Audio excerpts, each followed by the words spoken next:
My name's Toby, and I will be your host and moderator.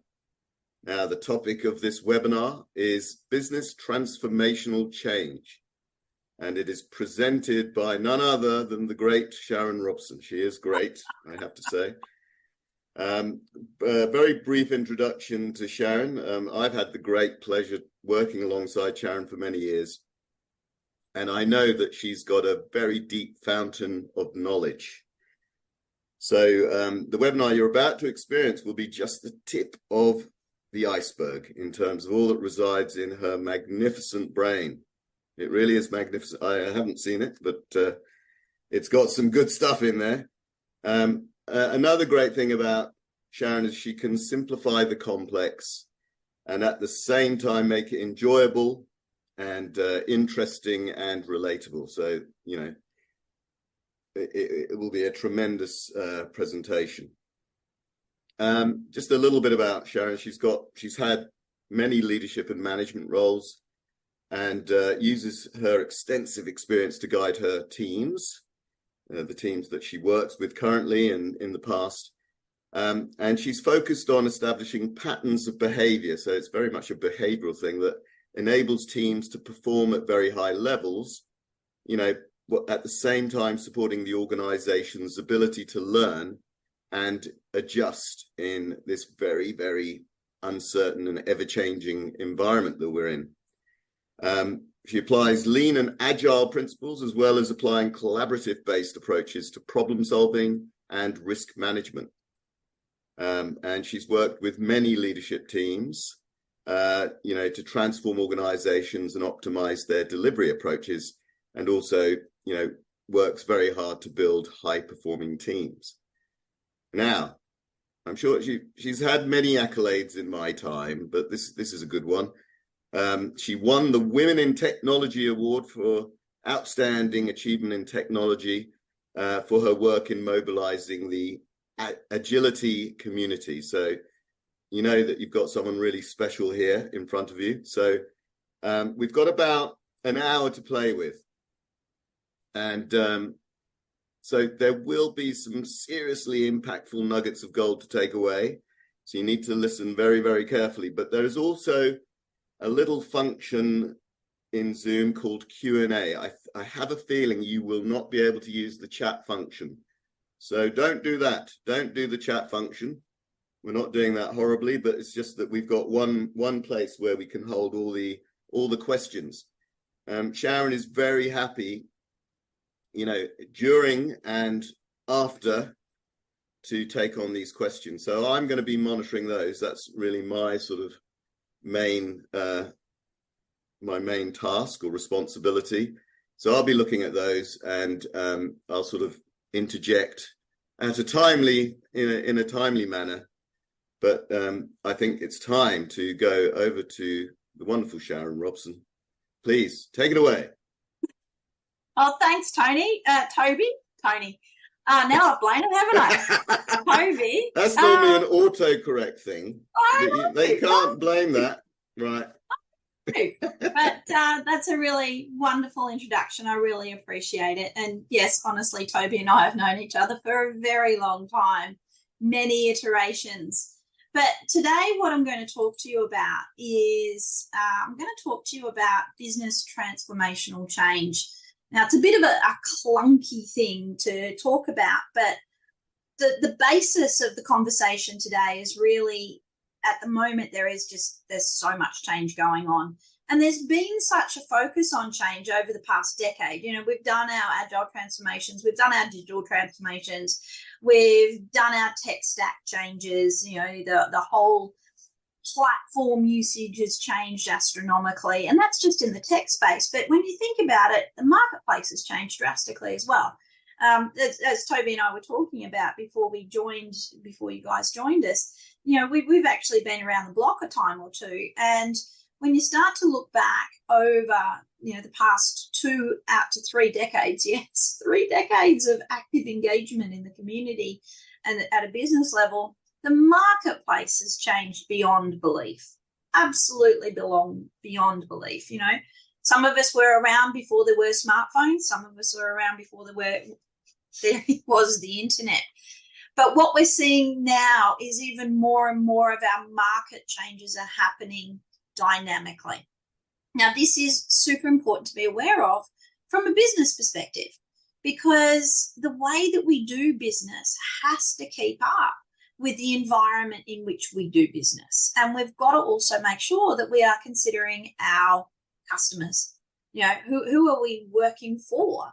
It basically comes down to our customers. So over the next couple of minutes, about 45 minutes, I'm just going to talk about how do we equip ourselves to deal with these changes, and how do we move forward and lean into the changes that we need to make proactively instead of reactively. We don't want to be caught on the back foot when it comes to business. We actually want to be ahead of the curve.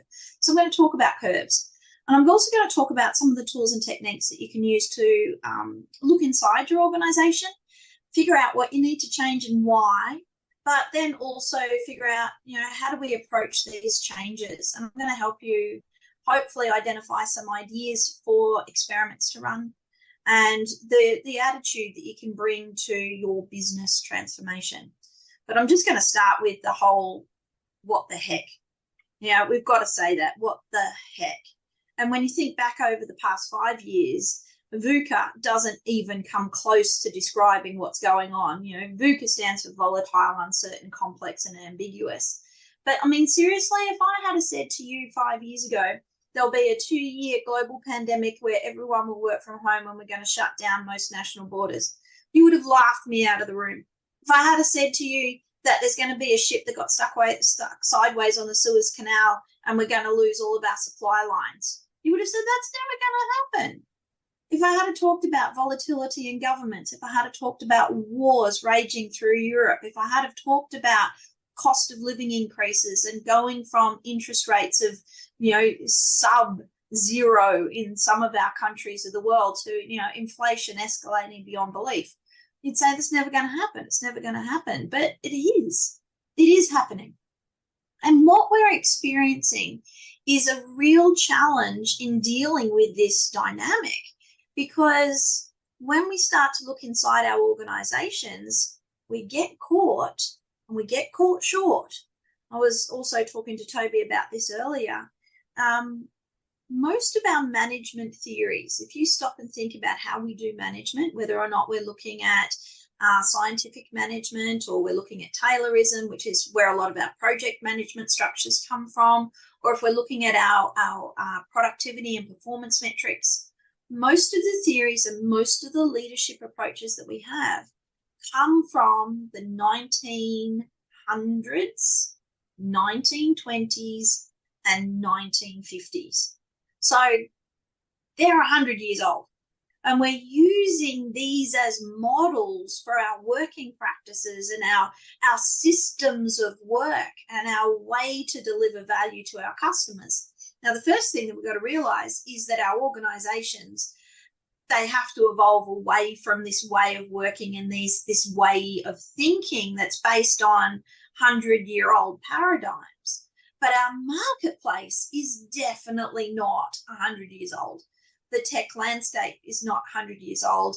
And our consumers, the people who are purchasing our products and services, they are not 100 years old.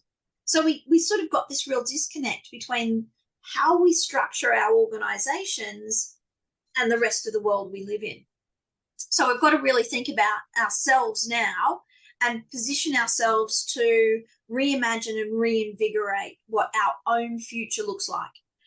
Things that we have been reacting to over the past 5 years, we've got to stop reacting and we've got to start getting proactive around it.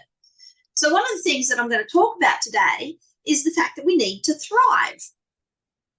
You know, everyone says, well, yeah, of course we need to thrive. But I want you to think about thriving as an acronym. And it's just a way to help us think. When we start to think about changing or transforming or reinventing, what we want to be doing is we want to think about where we're going and why. And this is the first thing. We need to stop reacting and we need to respond deliberately. I've been involved in a lot of business transformations over the past, decade or so. And the ones that don't work are the ones that are reactive, ad hoc, or based on the flavor of the month particular framework that someone went to a conference and heard about. So what we want to do is make sure that the first thing to help us thrive is we've got to respond deliberately. Now, the difference between reaction and response is reaction is involuntary. You can't help but react to things. It's involuntary. It comes from inside, and it's basically driven by emotion and hormone. Whereas response is deliberate, and response needs to be considered based on your circumstances. And the whole point here is if you react, you're not thinking, you're just emoting. And if you emote, you can emote in the wrong way, and you can actually make your current state worse. What else do you need to do to thrive? Well, the next thing is you need to have a holistic view, big picture. The targeting of transformation efforts at a particular part of the organization or segment of your organization or working practice of your organization doesn't work, because your organization is a system. It's an ecosystem, and it all hangs together. So we've got to be thinking about zooming out and looking at the big picture. I do a lot of work with agility and working with teams, learning how to adopt agility. And one of the key elements that we need to really lean into when it comes to transforming your ways of working, and if you're going to be using agility as a practice, is you've got to look at the bigger picture of decision-making and leadership and ideation. Your funding models and your hiring practices drive how you deliver the value inside your organization, as much or more than the working practices that the teams put in place. So we've really got to look holistically. But the other thing that we've got to do is we have to learn from the past. So we actually have to take a breath, stop, reflect, and retrospect. And we've got to say, what have we learned from the past? What is working well? What are we doing good at? What are we nailing? And then what do we need to change?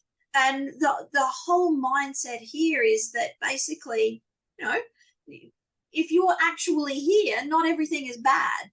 But if you're here, the great quote is that the thinking that got you here won't get you there. So you've got to stop, pay attention to what you've done so far, what is valuable, what is a keeper, versus what do we need to change based on our new paradigm. And that means that the next thing we've got to do is identify. And we've got to identify improvement targets, but they have to be very specific and very considered. Working in a transformation where you haven't got those specifics and you aren't considering the ripple effect of your transformation means that you may be setting yourself up for failure. Now, agility, a lot of you will be familiar with agility concepts and agility approaches, but one of the things that agility does is it actually doesn't solve your problems. It just shows you where they are. It shines very bright lights on where you've got systemic failures in your organization. So agility is one of the tools that you can use to help you identify your improvement targets. But again, you can't limit it to your delivery teams. Other thing that we need to do is we need to make sure that we are looking at value-centric changes. So we've got to use meaningful metrics. I'm going to talk about metrics later. But we need to make sure that if we're making a change, it is actually a value add. Change for the sake of change is not value add. Change that increases our ability to create delight in our customers. That's what we want to be aiming for. But the other thing is to realize that we won't know all of the answers. So when we start to really thrive, we're going to understand how important it is to explore and experiment our way into the future. We have to iterate our way towards success. We can set our value or our success targets at the beginning, but it's very, very difficult to map out the path exactly. Usually we don't know, and usually there's a heck of a lot of emergent activities that we're unable to predict. So we've got to really think about this when we are looking at setting ourselves up in the future and doing our transformation and thinking about what's next for us, for our organization, and for our teams. So we want to thrive. That's the big thing. So one of the first things that you can do when you are looking at this and paying attention to your working practices as an organization is ask yourself, what do we do? What do you do? And by that, I mean, what is the value you provide? What is the product or the service that you're creating? Who do you do it for? And when you start to look at that, that helps you see whether or not you've got the fundamental alignment required, which is around strategy. You've got to make sure that your strategy aligns to what you want to do before you actually start to look at your execution. And then you need to look at your execution, and you've got to say, okay, so, what do we do? What do we want to do? Are we doing what we want? And then we've got to ask ourselves, what do we actually do? Because want to do and actually do are very different. And this is the attention that we need to pay, because we've got to look out for those gaps. And the gaps come through misaligned communication, unclear strategies, disrupted execution approaches, all of those things. They're all reality. So when you start to think about your transformation, you've got to be thinking about, where do we want to be? But we also need to understand where we currently are. Is you've got to start from where you are. You can't start from somewhere imaginary. Now, the other thing that I want you to also be thinking about is you need to understand your curve. And there's lots of curves out there. One of the things that you really need to pay attention to, and it's tied with your strategy, is thinking about the type of organization you are and where you are on your curve. Are you at the decline phase? Is your product or your service or your market literally disappearing? Are you at a strong growth phase? Are you really working hard to create new products or services for your organizations, for your marketplace, for your customers? Are you acquiring customers? All of those things. Or are you plateauing? One of the most exciting curves that we see a lot these days and a lot of organizations aim for is the disruption curve. We're going to conquer the market. And it's a really great strategy, but you've got to look at your curve, and you have to look at the whole of the curve, because the conquering the market bit only happens for a short-term time. Then you start to come off the cliff. Now, the whole point of looking at your curve and orienting yourself on your curve is that it allows you to see, where are we and what do we think we want to do to change the shape of the curve. Sharon, I do have a question. Excellent. Quite good. From Thomas Banks. And I think you know about this very well. How do you have those confronting conversations if there are fragile egos in the room? Surely there aren't any fragile egos. Oh my gosh. Oh my gosh. Oh my gosh. It's so true though. It's so true. How do you have those confronting conversations? Well, the best thing is you've got to back it up with data. You actually make it not about the people. You make it about the organization. So abstract. Don't talk about you, talk about us. Don't talk about a particular leader, talk about the organization. Use what you've got in terms of information. So, your organization's mission and your strategy, and then align it back to your product roadmaps and say, I've noticed this disconnect. And the other thing you can do is change the conversation away from accusation to a curiosity-based conversation. Hey, boss, I've noticed this disconnect. Here's the strategy. Here's what we're actually doing. I'm not sure I quite understand what the gap is. Can you help me understand?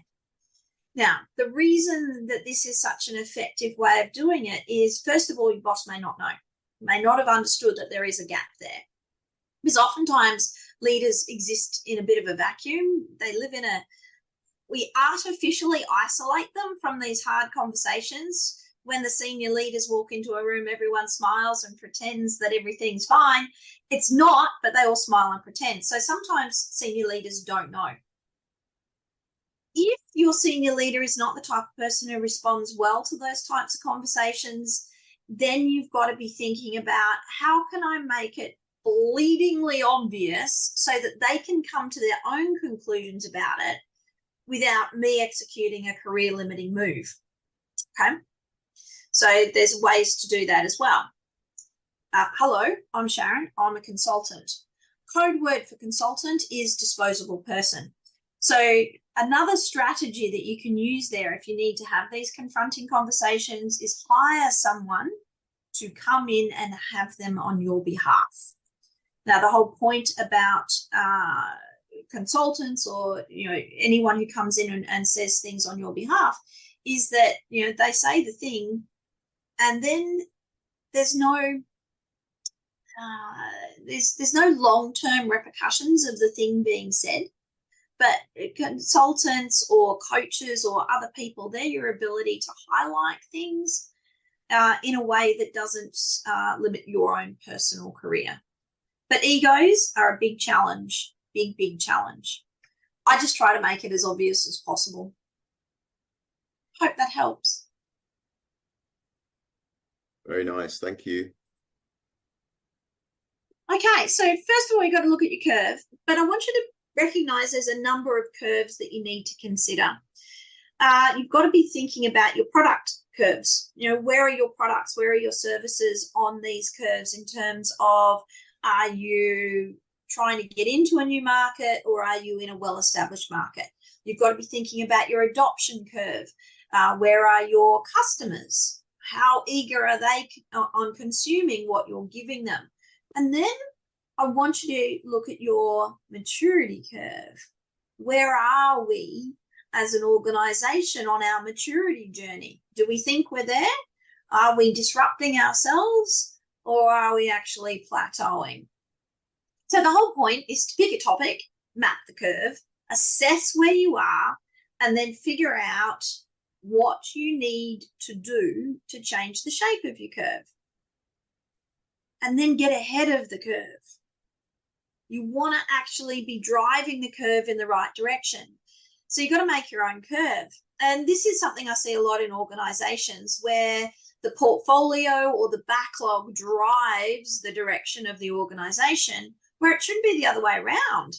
Your organization, your strategy, and your target state should drive what's in your backlog rather than have your portfolio backlog drive the direction that you're going on. And this is where we start to see organizations in terms of their maturity curve to see whether or not they've got the courage to say no to things. Very important thing to be aware of. The other thing that we've got to be thinking about is our system of work. It's big. It's complicated. We can't pretend it's not. So when you're looking at your transformation and you want to be thinking about how do we make our world a better place, you have to look at the whole system of work. You've got to get visibility of the interactions, the connections, the interfaces, the boundaries. I mean, it basically comes down to IPO, input, processing, output. But what you've got to figure out is where does the input come from for the whole of the organization? What is the processing that the whole of the organization does? And what does the organization deliver to our customers? That's the macro. And then you've got to start to break it down into your interrelated systems of work. And this is where we start to look at our planning systems. How do we start to forecast the work that we want to do? We need to break it down and we need to look at our organizational systems or our team structures. We need to look at our leadership systems. We need to look at our decision systems. We've got to look at our governance or our control systems. We've got to look at our information systems, our communication systems. We've got to look at all of these systems, because you can't do organizational transformation at process level.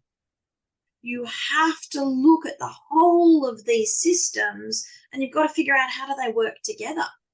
What knocks on one thing from the other? How do they hang together? How do we curate work from idea to delivery? How do we make decisions about which pieces of work go forward and which ones don't? How do we allocate our funding? How do we allocate our team members? How do we make the right things happen at the right time? Now, some of these are really easy to map out. So you can do your process flows. You can do your process analysis. You can do that. But some of them are really hard to identify. You know, the behaviors in the workplace or the culture of the workplace, the leadership styles that you've got happening in the workplace. But you've got to think outside the organization as well, because outside the boundary or the container of your organization, you have inputs to your system of work. What your competitor's doing has to be one of the big things that you look at. What's happening in the marketplace has to be one of the big things you look at. What's happening in technology stacks has to be something you look at. What's happening in our political environment has to be something we look at. What's happening in our climate has to be something you look at, because these are the things that are going to impact on your system of work. Zoom out. That's the big thing. I have another question from Francis Liu. And he says, sounds like it's not enough for the board to set financial goals and targets, but actually need to set goals on these other systems. So we as change agents need to build metrics that make these non-financial systems visible. Suggestions for doing that, please. Oh, 100% right. 100% right. I'm going to get to metrics in a couple of slides, so hang with me. I've got some ideas there. But you've nailed it there, Francis, because financial decision-making is monodimensional, and you cannot run an organization on a monodimensional view. You can't do it. Even worse, financial decision-making is really constraining everyone's thinking. So you're introducing constraints into the system right from the get-go. Now, the financial or the money element's super important to be aware of, because there's two sides of it. Because there's cost and then there's revenue. And when we start to look at those two sides, we've got to be thinking about investment costs and then return on investment. And that's where we start to get some really good conversations around value propositions. Value is attached to each and every one of these attributes inside your system of work, not just the money. So value is not equal to profit. Value is equal to achieving our marketplace demands. So your customers drive your value proposition. They tell you what value is, not how much money we're getting in the bank. That's not value. So we've got to be thinking about all of these things, and we do have to measure these things. I'm really sorry, but yeah, you do. You've got to pay attention to these things, and you've got to pay attention in ways that are somewhat unexpected. And as I said, I'm going to talk about metrics in a moment. But one of the things to realize is that, that age-old quote that does come from scientific management. So it's not all bad. Don't worry. It's not all bad. But you have to measure what you want to change. You need to have a baseline to see whether or not you're heading in the right direction. This is where the idea around experiments come into play. For you to be able to run an experiment successfully, you need to have an expected outcome, and you need to measure whether or not that expected outcome was achieved. So you've got to have measurements around all of these things. Hopefully that helped answer the question, but I'm going to get into more detail around that in a moment. But when you orient yourself to your system of work, there's so many things to look at. And the tendency is to look inwards. What you need to do is look outwards. So here's the quote. You need to use a telescope, not a microscope. And the reason that you need to look outwards is because you are looking to the future of what do we need to change to make our business more effective and efficient in the marketplace of the future. If you look at a microscope, you drill into infinite detail. But if you look at a telescope, you're looking big picture, long term. And you want to be looking at your system of work and your systems of work. And you want to be looking at it, seeing how it comes together as a whole. And then you want to be saying, okay, which bits of that do we want to reinvigorate? Now, this is the thing. You don't want to throw the baby out with the bathwater, because as an organization, you're doing well. You're here, right? So you don't want to throw it all away. You've got to say, okay, what do we want to preserve? What is going really well, and what do we want to just preserve? We want to be looking for what do we want to reinvigorate. Some things may need a little bit of zhuzhing. Oh, look what I did there, Toby. Worked it in. We've got a zhuzh. We also need to look at what do we want to remove? What needs to fall by the wayside? And organizations are very, very loath to do this. I mean, we when we're doing transformation, we need to start to consider what do we need to start doing that's different to what we currently do. But we also need to think about what do we need to stop doing that we currently do that doesn't add value. We also need to look at what can we recycle. How can we lift and shift something from a different paradigm? How can we pay attention to our organization and say things like, hey, marketing is killing it. What are they doing that we can copy? Even better, look at other organizations that are absolutely nailing it and say, well, what are they doing that we can copy? There's no rules saying that you can't copy another organization. And I know that I work with a lot of organizations, but I also spend my spare time looking around at any high value, high volume, high quality transaction organization, and I pay attention to how they do it. So I look at the 5-star, 6-star hotels, and I look at what's front of house, what's back of house, how do they align, and how do they create that absolute magic. I look at airlines, and I look at how they integrate into airport systems and air traffic control globally, and how do they make those systems hang together. And then I basically steal the ideas that they have and apply it to whatever my client organization is at the moment to see whether or not it'll fit. Because I want to recycle ideas. There's no need to reinvent the wheel every time. You need to tailor, but you don't need to reinvent the wheel all of the time. Sometimes, however, we are going to have to create something new. We're going to have to do something different that's never been done before. And that's why you need that telescope view, because you need to be looking into the future. If you're creating something, it doesn't currently exist, so you're not going to be able to see it under the microscope. You're going to need to project into the future. You may actually want to be acquiring new things, new markets, new tools, new techniques, new assets. So we need to think about what are we going to do to our assets. Now, this is so important, because when you start to think about what are we going to do, you're moving your mindset into the action state, and you start to attach verbs to your assets. So what are we going to change? That's a verb because it's a doing word, and your verbs become your force multipliers. If you stop being agnostic about your change and you start attaching dynamic naming standards to your change, then all of a sudden it gets momentum. If you just talk about project management, it's very different than if you were going to talk about create a new project management framework. That's totally different thinking and totally different call to action. So we've got to be thinking about that as well. But We have to measure everything. And you're thinking, what? Oh, no.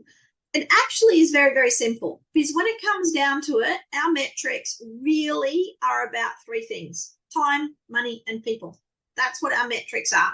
And it's just a measure of, do we put money over time, which is, where we traditionally measure things like cost, all right? So cost over time or revenue over time.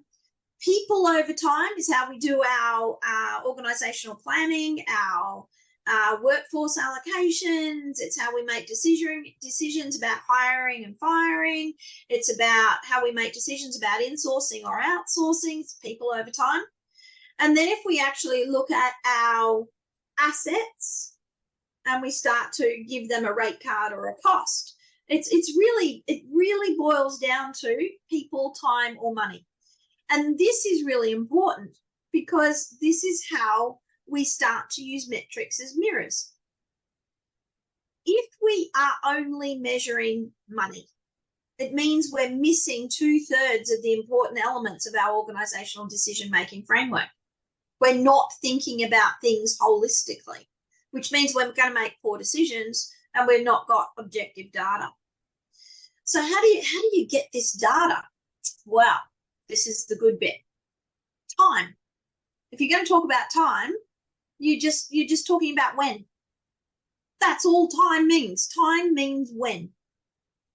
So you can use calendar dates, you can use milestones, you can use key deadlines, you can use market events, you can use customer expectations, you can look at your backlog. Backlog is just work over time. We can look at our backlog contents, we can look at our prioritization, we can look at our roadmaps. They're all metrics associated with time. So if we can't see time, and if we're not tracking time, then we can't make informed decisions. Money's a great one. And, it's a default for a lot of organizations, but money is basically, we're talking about how much. But we need to talk about how much in terms of the type of money, because the how much of cost is a totally different conversation than the how much of revenue, which is a totally different conversation to the how much of profit. So you've got to understand, when you're talking about money, the type of money, but you also need to talk about how you're using it. So this is your funding models, which is money attached to people, or your budgets, which is money attached to time. You've got to be thinking about your investments. You've got to be thinking about your funding pipeline. Where is the money coming from? Where is the money going to? You've got to be thinking about your funding decision cadences. How frequently do we allocate money? How frequently do we change that money allocation? And, we've got some, due diligence that we have to apply, OPEX, CAPEX, all of those types of things. And then we've got to think about our people. Now, I promise you, people are at the heart of everything. And this is where modern times, COVID, work from home, dynamics that we are focusing on in terms of employee engagement, all of those things, the 4-day work week, all of those things, I'm really loving that it's becoming more and more aware that in the modern age, we're not little widget makers. We're not on a production line that just has to bang out more things per minute. We're actually knowledge workers. And knowledge workers, they need time to create value. They also need tools. They also need training. They also need the right environment. So we've got to be thinking about our money in terms of people. But it's not just employees. We've got to be thinking about our leaders, and we've got to be thinking about our customers, and we've got to be thinking about our competitors. We need to be thinking about our current market and our target markets. We've got to be thinking about our current skill set and our proposed skill set. And whether or not we're talking about internal to the organization or external to the organization, we've got to be thinking about our hiring potential. All of those things come into the people side of things. And we've got to have the conversations about those two dimensions, people over time It's not just work. It's hiring practices over time, skills growth over time, platform usage over time. People over money is, what does our rate card look like? What are our reward and remuneration systems look like? And if you go back to your systems of work, if you've got a strong disconnect between people and money, then you're going to have a strong disconnect between delivery cadences. So there's lots of metrics that we've got to consider, and we've got to look at all of these attributes. But even more importantly, we have to look at the difference between lead and lag information.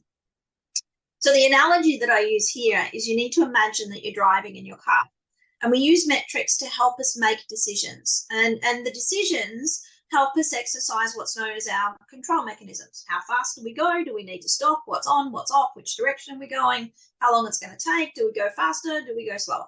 They're what we call our control mechanisms. And that's the planning and decision-making systems of work, or the leadership systems of work.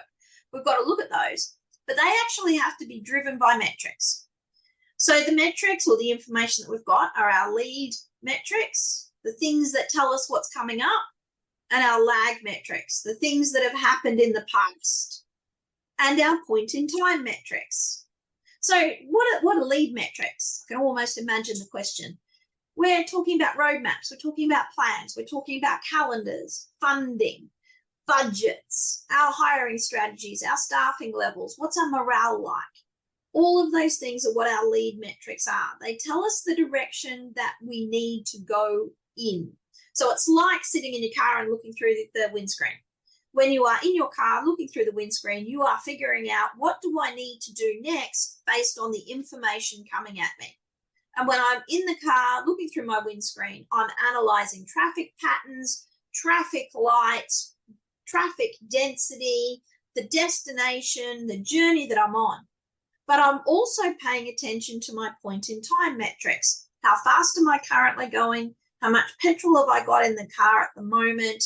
And what time is it? Now, that's going to help me make some pretty good decisions.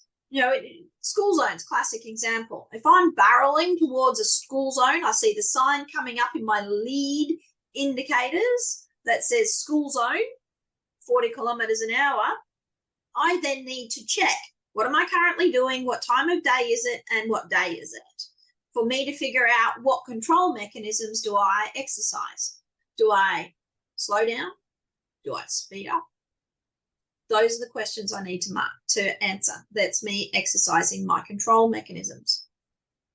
My rear view mirrors, my lag mechanisms, my lag information that helps me evaluate my future state based on history. But could you imagine trying to drive to work using your rear view mirrors? It would be a very messy trip. We don't want to do that. So we've got to use the right information to help us make sure that we are exercising the right control mechanisms. But it's not that simple, because when we're talking about an organisation, it's not just our car. It's a fleet of vehicles. It's vehicles that are moving really fast, the small zippy ones, and then we've got the slow clunky ones, we've got the big ones, we've got the small ones. We've got some that require multiple teams. We've got individual teams. So many elements of how our organisation works together. This is why we need to zoom out. And this is the scaling view. We're not all going to be Formula One race cars. We need to recognise the different structures inside our organisation. So how do we get there? Alignment. This is the thing. This is the real big change to make if you are looking at any sort of transformation. You have to have visibility, and you have to have visibility of value. If you do not have that, there is not a hope that you're going to get alignment. And then you can use all of the other tools to help you create and maintain that alignment. Collaboration, absolutely mandatory. You've got to have shared and understood cadences of work, depending on the vehicle that you're in and the journey that you're on. You need to make sure that your alignment is both vertical and horizontal. So it's got to be alignment through your organizational hierarchies as well as across the silos inside the organization. You need to have transparency. Everyone's got to be telling each other the truth. So if we go back to that first question, I always think about this, high-performing organizations, they have this attitude of taking the truth to authority or speaking the truth to authority. It's a big one. But then I always go back to that Jack Nicholson quote from A Few Good Men. If you can't handle the truth, you need to get out of the courtroom. And I get that running through my head when I hear about these fragile egos at the top of organizations. It's like, come on, guys, you want the truth? We're going to tell you the truth. I wish I could do Jack Nicholson, but I can't. Because the other side of it is accountability. And, we've got to be accountable for our actions and our decisions and the approach that we take. But we do have to work as a team to create the best outcomes. And when I say work as a team, I'm not talking about a delivery team. I'm talking about an organization that is aware, cognizant of their adjacent teams and supporting each other, not undercutting each other. So we've got to navigate the world together rather than against each other. So how do you do this?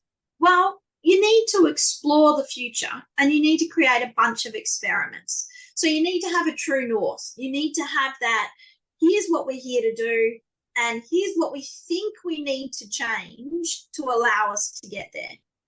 Now, we'd be familiar with the change curve, and the change curve means that when you identify a change there, we have the initial hype of excitement. Everyone goes, yeah, it's going to be great. And then we go down into what we call the trough of despair, where everyone says, oh, man, this is harder than I thought, but I have to change. I have to change. I don't want to change. Everyone else should change, but I'm good. And then you start to climb out of the trough. And climbing out of the trough is the key, because that's when you're up on that increase curve. And the whole point of any change is to get that delta between where we started and where we want to finish off. This is why you have to run your changes as if they're experiments. Because if you're not getting that outcome, you need to stop. You're doing something that is not value add. It's that delta that is the value add. So you've got to have the courage to make changes and go through the change curve. That's the important thing. But the other thing to realize is if you want to amplify your ability to create value and to do meaningful transformations, get a coach. Get a coach. Seriously, anyone who is looking at improvement has a coach. World-class athletes have coaches.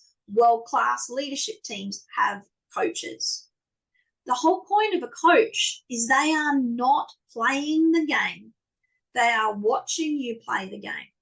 So they have the ability to zoom out and see the bigger picture. You're busy. You're doing your day job. You are getting stuck in and you're just trying to make it work and make it work. Your coach is the person who has the ability to stand back, look at the wider system and tweak it where it needs to be tweaked. Your coach also has the ability to call it. If the play's not working, stop it. So that's how you get ahead. But I want you to also recognize that the whole point of organizational transformation is not to achieve a destination. We actually want to be setting ourselves up for continuous improvement. I used to say the world's not going to stop, but I can't say that anymore because we've just seen that it does. But change is never going to stop. So what we need to recognize in our businesses is we need to build this mindset around thriving into everything we do. We have to have this mindset of continuous improvement, of resilience, of growth, and it's going to go on infinitely. If it doesn't, we're probably going out of business. So with that, I'm going to say the end and thank you. And I'll stop sharing my screen and I invite any questions, thoughts, or comments that anyone has. Yeah, so please use the Q&A function there. That's the only way you're going to ask a question. And thank you so much, Sharon. That was excellent, as usual. Very interesting presentation. Some very, very complex things that you talked about there. So I'm sure, quite confusing. There's so much to take in. So I'm sure people will have some questions. Don't feel afraid to ask. We've got a few minutes. Phone a friend. Phone a friend. Phone a friend. Reach out, ask me. Oh, something's come up. What have we got? No, that was very interesting from Jess Thompson. Thank you so much, Sharon. My pleasure. Immeasurably valuable. There you go. Oh, I'm pleased. I think zhuzh, that's paled into insignificance now, that word, after all that. We have got 5 minutes, so anyone wants to ask questions?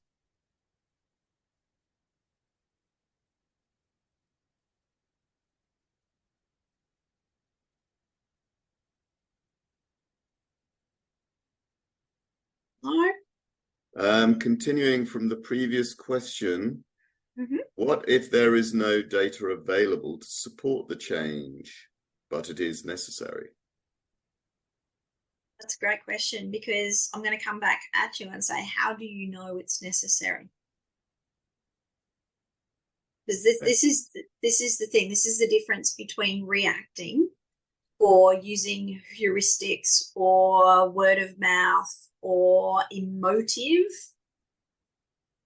rationale, as opposed to deliberate decision making, and being very, very sure that a change is needed because of, right? So our market is changing, or we're losing our customers, or our revenue's down. You need to know a why, because you've got to match the change that you make to the metric. Otherwise, you won't know whether or not the change that you've made has improved something. So if you put a change in, you don't know whether or not it's improved your revenue, or it's improved your throughput, or it's improved something. So what you've got to do, and this is the frustrating bit, you actually do have to get the evidence. Why do we need to do the change? Unless you start with the why, the odds are you're going to make the wrong change. And that's why a lot of transformations fail, because they make assumptions about what we need to change, and they change the wrong thing, and it doesn't stick, and everyone hates it, and it just gets worse and worse. Thank you. And Thomas is back again, asking, I'm curious about recycling successful patterns across contexts. I feel there's a caution there for doing this without understanding the value it's capturing and necessity to relearn it in this new context. It's so true. So true. The whole point of that recycling is you don't do a lift and shift. You actually have to understand the ins and outs. So you're not going to copy a model. What you're going to do is say, well, I can see how they're doing it, and I'm going to extrapolate to our environment to see whether or not it'll fit. And this is one of the challenges we face with our model-centric environments, where we'll read a book and we'll see a picture and we say, we're going to do that because it looks easy. And then you bung it into your organization and it doesn't fit. So the whole point of recycling is, repurposing. You're going to take something that used to be something else and you're going to make it your own. You're not just going to buy it and put it in. That's very different. But 100% right. You've got to make sure that it's suitable for your context. Let me have a look and see if there are more. From Daniel, thanks, Sharon. I really like the THRIVE acronym and relate this to why you need a coach to hold you accountable to thriving. Would you add anything else? We've only got literally a minute and a half left, but would you add anything else? Oh my gosh, I can talk about this stuff for days, literally days. Yes. So what would I add? Collaboration is a skill that we need to master in the workplace, and that's one of the most important parts of your system of work, and we're really bad at it. Time management, I use that very, very carefully because, time is something that we've got to be very, very respectful of. It's a finite resource and we use it very poorly at the moment. So paying attention to those things, they're the things that I really think, even those two things will make a huge difference. And then leadership, having really activated, deliberate practice of leadership from our leaders is vital. And that's a good place to stop, I think. Time management and all that. Good segue. Good segue. Wonderful. Thank you so much again, Sharon. Brilliant presentation. And, everyone who's attended will get the recording and plus a PDF of the slide deck. But thanks once again to Sharon. Hope you found this useful and invaluable. And come and look at some more of our webinars. But thanks, everyone. Have a great weekend. Goodbye. Thank you.